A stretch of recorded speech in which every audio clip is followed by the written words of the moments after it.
Well, new at 11, February 14th marks the one-year anniversary of the Parkland, Florida school shootings, where 17 students were killed by a gunman who was a student there at one time. Many parents in Western Mass are concerned about their child's safety in school to this day.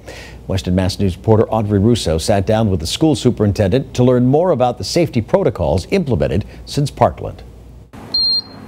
From the looks of the Westfield public schools, I'm here to pick up my daughter. Building safe school starts from the outside in. Thank you.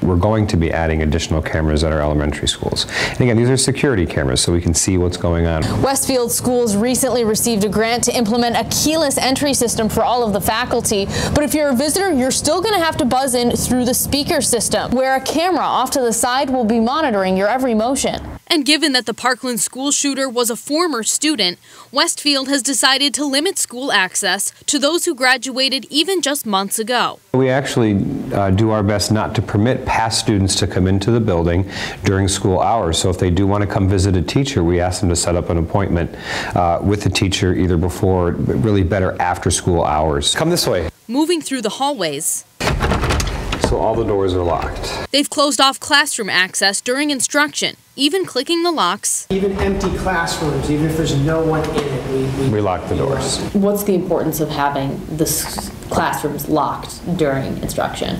It's in the event if we get into a shelter-in-place or a lockdown, it's just more, it speeds everything along. And school officials tell Western Mass News every Westfield public school building has a crisis plan that's updated every 3 years. I know that the violent intruder, active shooter tends to get a lot of the media, but there are things that happen in schools that we need to be prepared for all the time, like say like a medical emergency or we need to clear the halls. But officials say their main focus is to combat threats from the inside.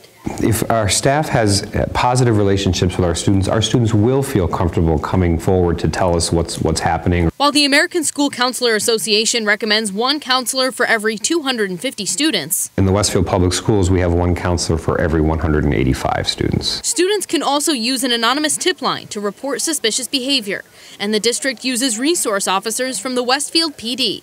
Is there anything you guys would consider along the lines of maybe metal detectors for the school? When Parkland did occur, that it might be a good idea, and others that say, well, it might be hard every single morning bringing in 1,600 kids, say at Westfield High School, through a metal detector. Both Rogers and Zaporowski maintain that students are better protected from an inside-out approach to safety. We can spend money on security upgrades, and we should, and we need to, and we are, all right, and all that's wonderful, but most of those end up being things we use after something occurs. We want to prevent things from happening in the first place, right? So how do we do that?